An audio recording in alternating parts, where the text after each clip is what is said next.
consciousness. Does that not sound a little bit like ascension, like rising above all this mayhem once we face and deal with it in a loving way?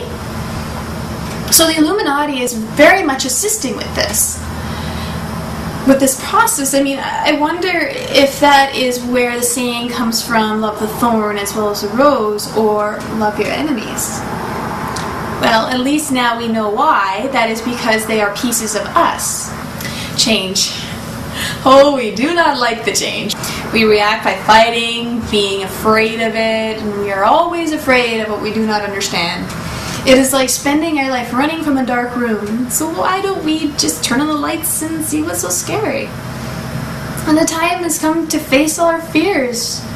And there is nowhere else to run or hide like we have in the past, because it's just been filed to the bottom of our to-do deal with pile. But we have been doing this for so long that now it has risen to the top again. Yes, it's out of the unconscious and back into our conscious reality, everywhere. After all, how can you run or hide from yourself and your loved ones who keep bringing up your shit? What are you going to do with all the people who you cannot get along with, who are just a mere reflection of yourself, of what you do not want to see nor admit?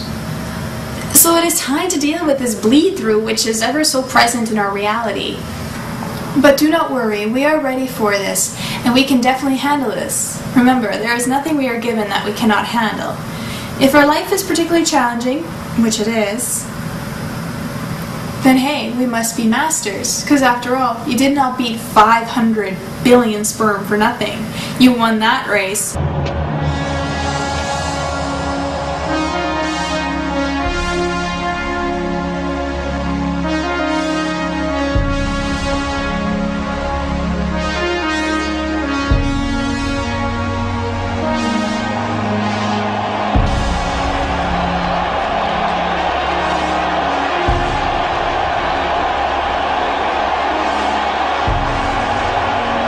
You obviously have something very important you came here to do.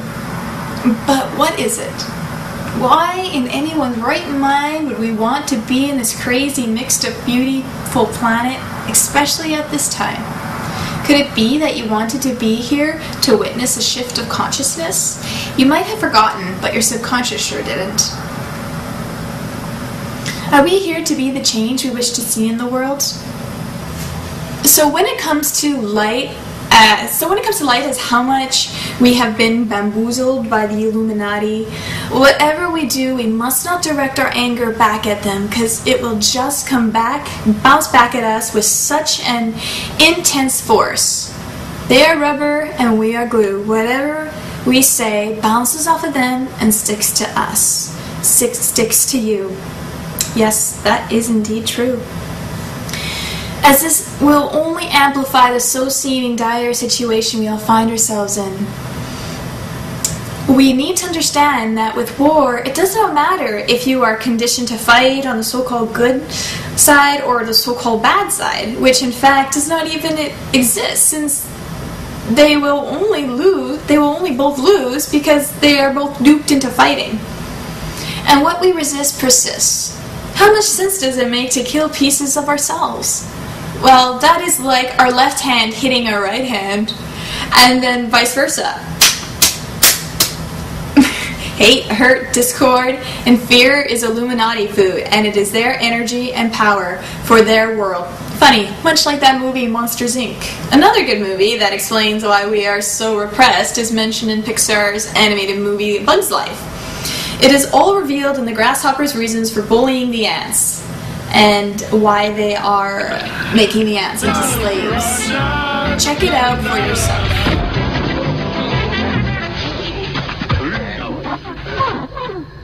Guys, order another round, because we're staying here! Yeah! What was I thinking going back to Ant Island? I mean, we just got here, and we have more than enough food to get us through the winter, right? Why go back? But there was that ant that stood up to me. Yeah! Well, we can forget about him. Yeah, it was just one ant. One ant. Yeah, you're right. It's just one ant. Yeah, boss, they're puny. Puny? Say, let's pretend this brain is a puny little ant. Did that hurt? No. Well, how about this one? Are you kidding? How about this?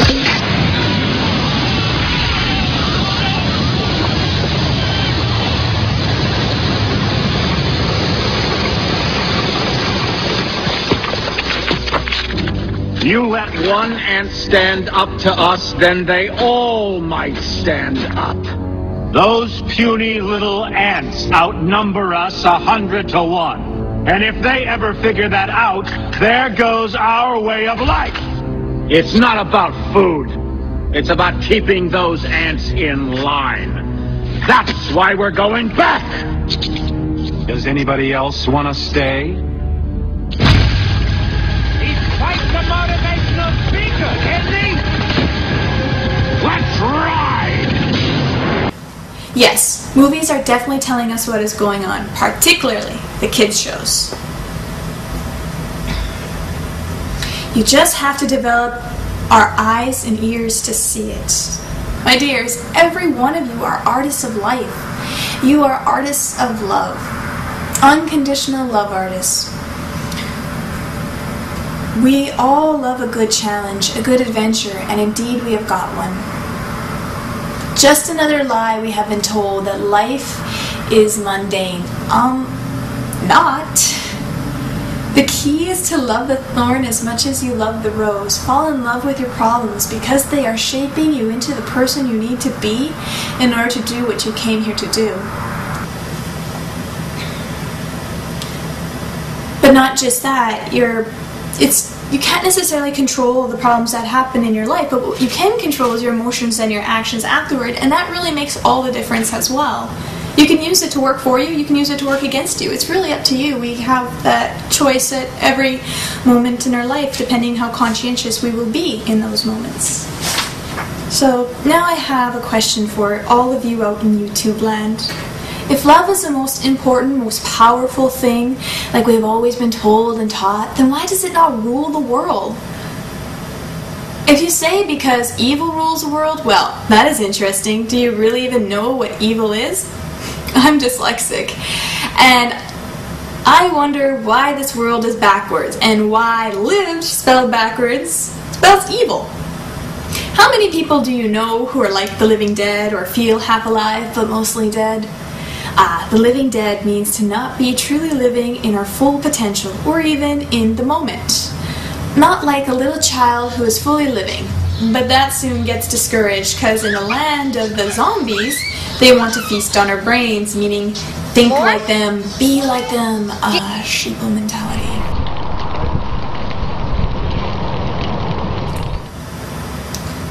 Which is why lived, spelled backwards, is devil. And to live your whole life not fully living is to deny yourself at your birthright.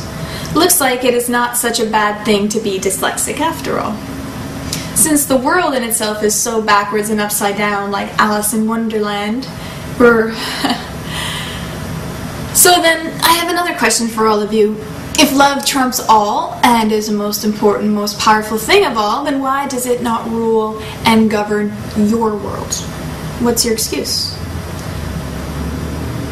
We are all love containers, and we are always given countless opportunities, moments to experience them in love and gratitude, whether it be with ourselves or with others, with nature or life.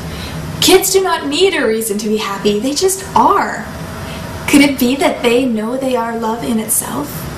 I know it sounds a bit silly and cliche, but the truth is, and I have tested this out for myself, that to be in such a state of love and non-judgmental, unconditional kind with ourselves and life, our problems and enemies transforms right before our eyes. You will see that it is indeed a conspiracy theory. But It is not what you think. It is one of awakening and an angelic kick in the ass. Life is mad for you. Once you realize this and love it back unconditionally, then you will become